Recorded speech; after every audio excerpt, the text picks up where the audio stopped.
मेरे प्यारे बच्चों, सबको आज का शुभ आशीर्वाद। आज हम लोगों को देखना है, इसमें से बीच में पेपर होने के कारण आप लोगों के पास तक वीडियो नहीं पहुंच पा रहे थे। अब आज से फिर इसको नए स्टेप से शुरू करना है। तो ध्यान देंगे, दूसरी यूनिट में हम लोगों के सॉलिड स्टेट में लेक्चर 4 होगा ये, जिसमें से 3 लेक्चर तक हम लोगों ने देखा था। और उसमें से सबसे पहले स्टेप में सॉल्यूशन क्या है, सॉल्यूशन के कितने तरह से उसको हम डिवाइड कर सकते हैं, उनमें से हम लोगों ने देखा था। सबसे फर्स्ट में सॉल्यूट और सॉल्वेंट के आधार पर, अर्थात सॉल्यूट की क्वांटिटी कितना हम मिलाएंगे उसके आधार पर उसको कितने पार्ट्स में हम डिवाइड करते हैं। तो उसके लिए हम लोगों ने देखा था 5 पार्ट्स, जिसमें से डाइल्यूट सॉल्यूशन, कंसंट्रेट सॉल्यूशन, उसी के साथ सैचुरेटेड, अनसैचुरेटेड, सुपर सैचुरेटेड, ये सभी सॉल्यूशन के बारे में हम लोगों ने देखा था। फिर इसके बाद में दूसरे नंबर में सॉल्यूट एंड सॉल्वेंट की फिजिकल स्टेट के आधार पर इनको कैसे डिवाइड किया जाता है, तो उसको हम लोगों ने देखा था, जिसमें से 9 टाइप्स से डिवाइड किया गया था। और उन 9 को हम लोगों ने ध्यान में रखते हुए याद कर लिया था।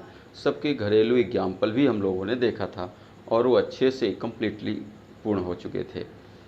नेक्स्ट में फिर इसके बाद में concentration term of the solution में थे, जिनमें से हम लोगों ने देखा था इसमें परसेंटेज के साथ साथ strength, molality, molarity, mole fraction, PPM, इन सब के बारे में और इनके न्यूमेरिकल भी देखे हुए थे।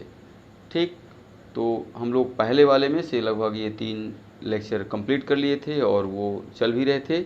आज हम लोगों को फिर से नए स्टेप से जुड़ना है, तो इसमें से लेकर के चलेंगे। सबसे पहला टर्म से हम लोगों के पास में है अणुसंख्यक गुणधर्म, कोलिगेटिव प्रॉपर्टीज़ ऑफ सॉल्यूशन, अर्थात किसी विलयन का अणुसंख्यक गुणधर्म क्या होता है, कोलिगेटिव प्रॉपर्टी क्या होती है, इसके बारे में देखना है। तो ध्यान रखेंगे, इसमें से हमने पहले भी आपको बताया था कि जो हिंदी में नाम रहते हैं वो हिंदी के नाम से ही उनका अर्थ भी निकल जाता है, अर्थात उसका डिफिनीशन उसी में छिपा होता है। तो मान लीजिए आपके पास में जैसे बोला गया अणुसंख्यक गुणधर्म क्या है, तो तुरंत आपको जाना है इसका जो मूल वर्ड है उस मूल वर्ड को तोड़ देना है। जैसे यहाँ पर हम लोग ले लेते हैं सबसे फर्स्ट टर्म में ये अणुसंख्यक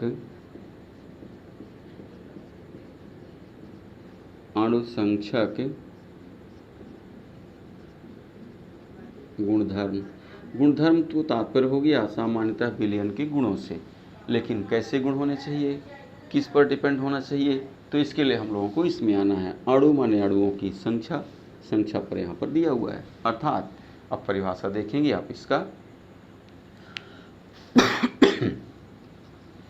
किसी भी विलयन का ऐसा गुणधर्म या किसी भी विलयन का वह गुण जो विलयन में उपस्थित विलेय के कणों की संख्या, अर्थात अणु हो सकता है, परमाणु हो सकता है अथवा आयन हो सकता है। तो फिर से देखेंगे इसके परिभाषा को, क्या है, किसी भी सॉल्यूशन की वो प्रॉपर्टीज़ जो किस पर डिपेंड होती है, किस पर होगी, पार्टिकल्स ऑफ सॉल्यूट पर डिपेंड होती है, वो कहलाता है कोलिगेटिव प्रॉपर्टीज़, अर्थात अणुसंख्यक गुणधर्म। फिर से देखेंगे एक बार, किसी भी विलयन का वह गुणधर्म जो विलयन में उपस्थित विलेय के अणुओं की संख्या पर निर्भर होता है, अर्थात कणों की संख्या पर निर्भर होता है, वो कहलाता है अणुसंख्यक गुणधर्म, अर्थात कोलिगेटिव प्रॉपर्टीज़ कहलाता है। अब इसके अंतर्गत हम लोगों को 4 तरह के मिलेंगे, जिसमें सबसे पहला है relative lowering of vapour pressure, अर्थात इसमें आपेक्षित अवनमन रहता है, वाष्प दाब में आपेक्षित अवनमन। फिर दूसरा है एलिवेशन ऑफ बॉइलिंग पॉइंट, अर्थात बॉइलिंग पॉइंट में उन्नयन, वृद्धि। Depression of freezing point means हिमांक में कमी। और ऑस्मोटिक प्रेशर, अर्थात परासरण दाब।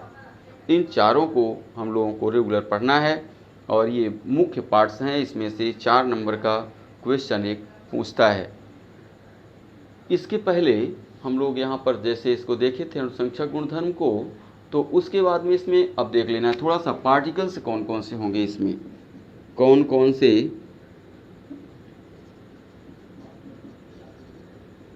पार्टिकल्स में देखेंगे आपके आयन भी हो सकते हैं, इसमें मॉलिक्यूल्स हो सकते हैं, या कि फिर इसी में आपके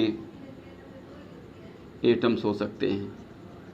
अर्थात इनका नंबर, जिसको हम क्या कहेंगे, नंबर ऑफ मोल भी हो सकता है। नंबर ऑफ मोल, ध्यान देंगे, क्योंकि नंबर ऑफ मोल किस पर डिपेंड होता है, इन सभी पर डिपेंड होता है। इसलिए आपके सामने ये भी आ सकता है, तो ध्यान में रखना है, इसमें मोल पर डिपेंड होगा तो वो भी होगा, आयन पर, मॉलिक्यूल्स पर अथवा एटम्स पर डिपेंड प्रॉपर्टीज़ जो भी होंगी वो सभी हमारी कोलिगेटिव प्रॉपर्टीज़ कहलाएंगी। क्या होंगी, कोलिगेटिव प्रॉपर्टीज़। अब थोड़ा सा हम लोगों को इसमें एक्सपेरिमेंट लेकर के चलना है वेपर प्रेशर में। किसमें देखना है, वेपर प्रेशर।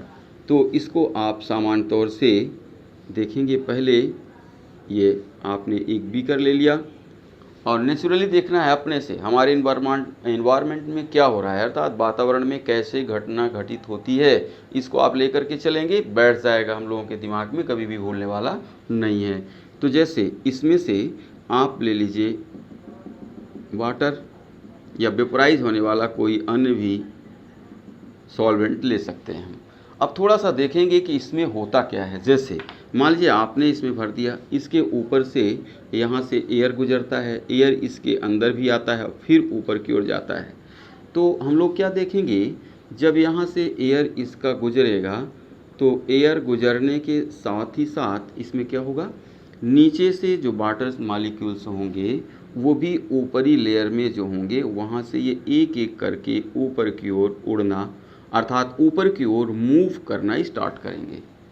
ठीक, जैसे ये ऊपर की ओर जाएंगे तो यदि इसको हम ओपन रखेंगे तब तो ये सभी पार्टिकल्स हमारे बाहर हो जाएंगे। ठीक, लेकिन अब मान लीजिए इसके ऊपर से आप एक टम्बलर से ढक देते हैं, इसको क्या करते हैं, ले करके इसको यहाँ से ढक देते हैं। अब थोड़ा सा देखिएगा इसके अंदर का फिनोमिनन क्या होता है।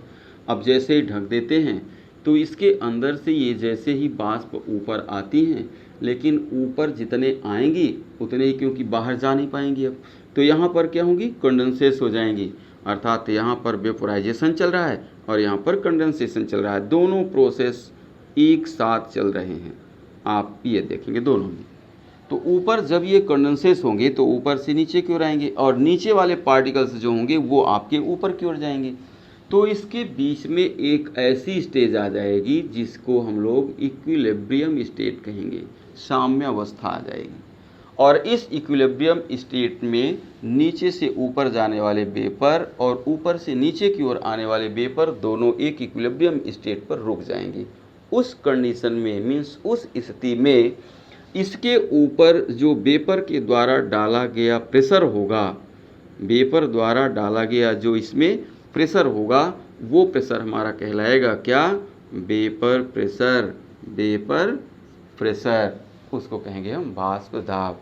अर्थात किसी द्रव के ऊपर वाष्प की साम्यावस्था में वाष्प द्वारा लगाया गया दाब, इसी से डिफिनीशन बनाना है, आपको याद नहीं करना है।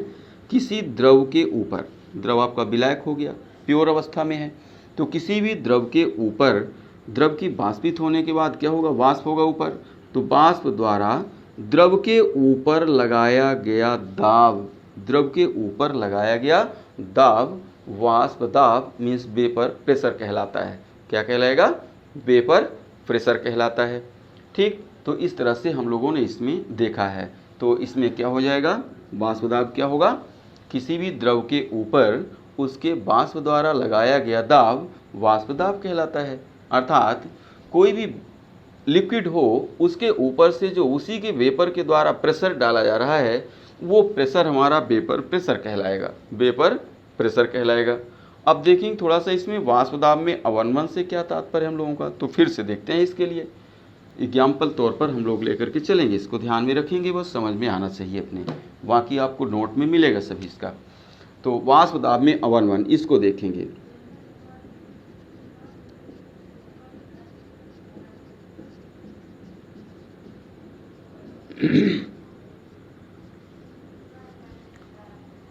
लोअरिंग ऑफ वेपर प्रेशर, क्या है, लोअरिंग ऑफ वेपर प्रेशर। अब इसको समझेंगे हम लोग। यहाँ से ध्यान देंगे, जैसे हमने इसमें एक मिलाया हुआ, अभी कुछ नहीं है, हमने केवल इसमें ले लिया सॉल्वेंट को, यहाँ पर हो गया हमारे इसमें सॉल्वेंट आ गया कंप्लीट। अब इसमें से अपने से आप सोचें कि जब तक इसमें हम कुछ भी नहीं मिलाएंगे तो इसके ऊपरी लेयर में केवल यहाँ पर किसके पार्टिकल्स होंगे, सॉल्वेंट के पार्टिकल्स होंगे।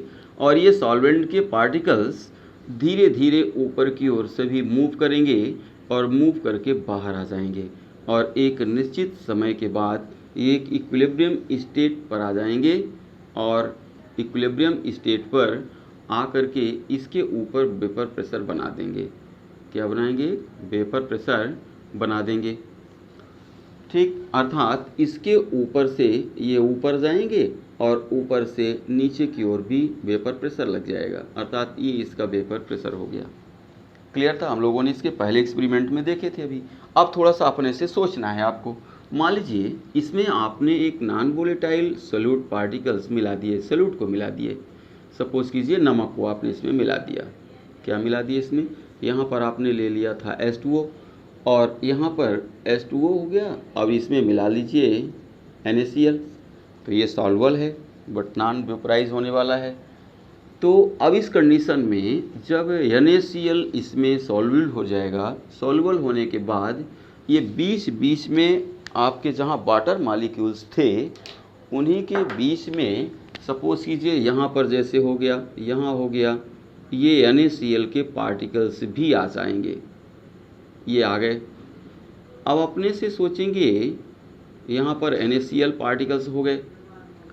पहले तो हम लोग क्या देख रहे थे इसमें कि केवल किसके पार्टिकल्स थे, यहाँ पर वाटर के पार्टिकल्स थे और वाटर पार्टिकल्स वेपराइज हो रहे थे, आसानी से इजीली वेपराइज हो रहे थे। लेकिन जैसे इसमें आपने NaCl सॉल्यूट कर दिया तो ये तो सॉल्युबल तो है बट नॉन वोलेटाइल है, वेपराइज होगा नहीं। इस कंडीशन में क्या होगा कि इसके सॉल्युबल हो जाने के बाद इसकी लेयर में बीच बीच में आ जाएंगे NaCl के पार्टिकल्स।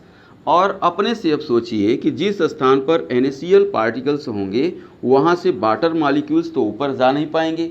इसलिए क्या होगा, जब हमने प्योर स्टेट पर H2O को लिया तो वेपर ज़्यादा जा रहे थे और वेपर प्रेशर हमारा ज़्यादा बन रहा था। लेकिन जैसे ही हमने इसमें NaCl या other any non volatile particles solute को सॉल्वल करेंगे तो उस कंडीशन में क्योंकि ये इनको रोक देता है और रोक देने के कारण ये ऊपर बढ़ नहीं पाएंगे और जब ये ऊपर नहीं बढ़ पाएंगे तो उस कंडीशन में क्या होगा, वेपर प्रेशर में कमी होगी।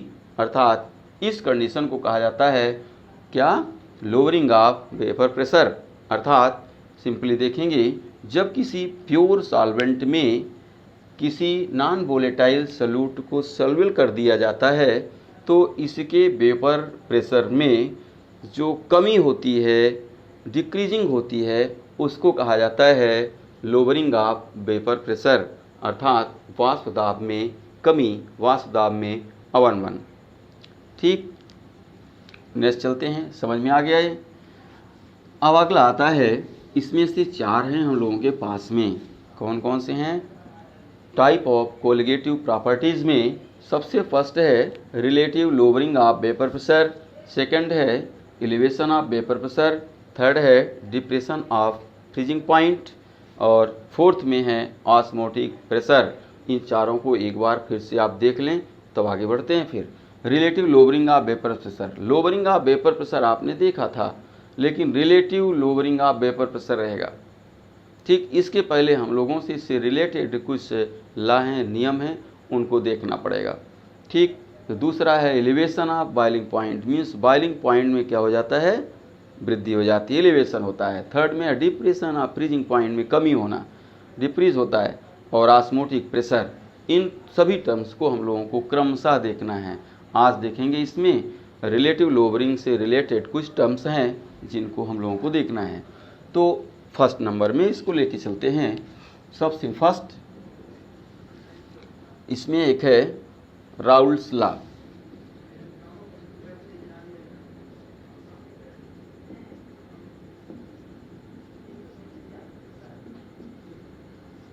राउल्स का नियम। अब इसमें से क्या देखेंगे हम लोग, राउल्स लॉ में जब हमने कोई भी सॉल्यूशन लिया, ये हो गया हमारा क्या, इसमें सॉल्वेंट हो गया, और इस सॉल्वेंट में जैसे हम यहाँ से सॉल्यूट को मिलाते हैं, पहले देख लीजिए सॉल्वेंट कंडीशन में क्या इन्होंने बताया था। तो यहाँ से इसको हमने ढक लिया, ये हो गया आपका। अब इसके ऊपर से इसमें इतने सारे वेपर प्रेशर इसमें बन रहे हैं, ठीक, और ये ऊपर की ओर जा रहे थे, ये इसकी इक्विलिब्रियम स्टेट हो गई, और ये हो गया वेपर प्रेशर हो गया, और ये आपका प्योर सॉल्वेंट हो गया। क्या हो गया, ये प्योर सॉल्वेंट हो गया। तो इस कंडीशन में क्या हो रहा है, इसके ऊपर जो वेपर प्रेशर बन रहा है वो टोटली वेपर प्रेशर किसके थ्रू बन रहा है, किसके द्वारा बन रहा है, किसका, जो इसमें सॉल्वेंट लिया गया। मीन्स मान लीजिए यदि आपने H2O लिया हुआ है तो इसके ऊपर बनने वाला टोटल जो भी वेपर प्रेशर होगा वो किसका होगा, सॉल्वेंट का होगा। तो इस स्थिति में ये प्योर सॉल्वेंट का वेपर प्रेशर बनेगा, अर्थात ये हो गया आपका प्रेशर के लिए, और प्योर स्टेट पर आपने बनाया हुआ है इसलिए इसके ऊपर डिग्री लगा देंगे, और क्योंकि सॉल्वेंट को आप सपोज कीजिए ए ले लेते हैं तो ए हो गया, अर्थात ये क्या हो जाएगा, vapour pressure of pure solvent, pure solvent, शुद्ध विलायक का वाष्प दाब, शुद्ध विलायक का वाष्प दाब। तो ये हो गया आपके पास एक टर्म समझ में आ गया, अर्थात जब हम कुछ भी नहीं मिलाएंगे, प्योर रहेगा हमारा सॉल्वेंट, उस कंडीशन में उसके ऊपर जो वेपर प्रेशर बनेगा उस वेपर प्रेशर को हम P डिग्री A के थ्रू डिनोट करेंगे और इसको कहेंगे vapour pressure of pure solvent. Clear हो गया। अब दूसरा टर्म्स देखते हैं। सपोज करेंगे इसमें हम सॉल्वेंट को A के थ्रू एंड सॉल्यूट को B के द्वारा लेकर के चलेंगे, ठीक, मान के चलेंगे, तभी आगे आपको समझ में आएगा। दूसरा, आप सपोज कीजिए इसके ऊपर आप क्या करते हैं, मिला देते हैं कुछ सॉल्यूट को। जब आपने इसमें सॉल्यूट को मिलाया तो सॉल्यूट को मिलाने से बीच बीच में जो पार्टिकल्स आ जाएंगे सॉल्यूट के, उनका रिलेशन ध्यान देंगे। राउल्स ने क्या बताया था कि किसी भी सॉल्यूशन में सॉल्वेंट और सॉल्यूट के जो पार्टिकल्स होते हैं उनके बीच में आपसी सॉल्यूशन, माने जो सॉल्यूशन बनेगा और वेपर प्रेशर जो बनता है, उस वेपर प्रेशर में इन दोनों का क्या रिलेशन होता है, इसको राउल्ट द्वारा एक्सप्लेन किया गया था। और उन्होंने क्या बताया था इसमें कि सामान्य तौर से जब इसमें हम कोई भी सॉल्यूट पार्टिकल्स नहीं मिलाते, सॉल्यूट को नहीं मिलाते हैं, तो उस समय पर जो वेपर प्रेशर बनता है वो प्योर रहता है और उसको आप P नोट A के द्वारा डिनोट करेंगे। लेकिन जैसे ही आप इसमें सॉल्यूट को सॉल्वल कर देते हैं तो ये आपका सॉल्यूशन बन गया, और सॉल्यूशन बन जाने के बाद जो इसके ऊपर वेपर प्रेशर बनेगा उस वेपर प्रेशर को आप, ये तो प्रेशर हो गया आपका, और जो बनेगा उसके लिए क्योंकि वो सॉल्यूशन का होगा तो आप यहाँ पर क्या कर देते हैं, इसमें PA के द्वारा इसको लेकर के शो करते हैं। अर्थात ये हो जाएगा किसका, वेपर प्रेशर ऑफ सॉल्यूशन, अर्थात विलयन का वाष्प दाब, विलयन का वाष्प दाब, ठीक। तो दो हमारे पास में टर्म्स आ जाएंगे। एक हो जाएगा इसमें boiling means vapour pressure of the pure solvents, और दूसरा हो जाएगा वेपर प्रेशर ऑफ सॉल्यूशन। दोनों टर्म्स आपके पास रहेंगे। अब इसमें से रिलेशन क्या होगा इसके बारे में राउल्स ने बताया था। राउल्स के अनुसार क्या बताया गया था, मान लीजिए आपने किसी एक सॉल्वेंट में, सॉल्वेंट आपका वोलेटाइल रहेगा लेकिन इसमें सॉल्यूट आपने मिला दिया नॉन वोलेटाइल, उस कंडीशन में जो इसके ऊपर वेपर प्रेशर बनता है वो वेपर प्रेशर आपके सॉल्वेंट के मोल फ्रैक्शन का प्रोपोर्शनल होगा। अर्थात क्या बताया गया था इसमें,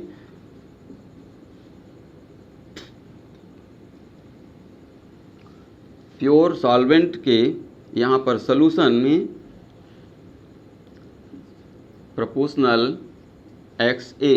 सॉल्यूशन का जो वेपर प्रेशर बनेगा वो किसके होगा? सॉल्वेंट के मोल फ्रैक्शन का प्रोपोर्शनल होगा। अर्थात इसको निकालेंगे आगे आप तो PA equal to K constant हो गया XA mole fraction of A। अर्थात यहाँ से फिर से देखेंगे आप किसी भी सॉल्यूशन का वेपर प्रेशर सॉल्यूशन में प्रेजेंट सॉल्वेंट के मोल फ्रैक्शन एवं कांस्टेंट के मल्टीप्लाइज के इक्विवेलेंट होता है, अर्थात उनके मल्टीप्लिकेशन के इक्वल होता है। इसको ध्यान रखेंगे। नेक्स्ट वीडियो में इसके आगे हम लोगों को डेरिवेशन निकालना है, व्यंजक निकालना है। आज मुख्य आप 2 टर्म्स को ध्यान में रखेंगे और नेक्स्ट वीडियो में इसको आगे फिर लेकर के चलेंगे। धन्यवाद। वीडियो को आप सब्सक्राइब कर लेंगे और लाइक कर लेंगे। Thank you.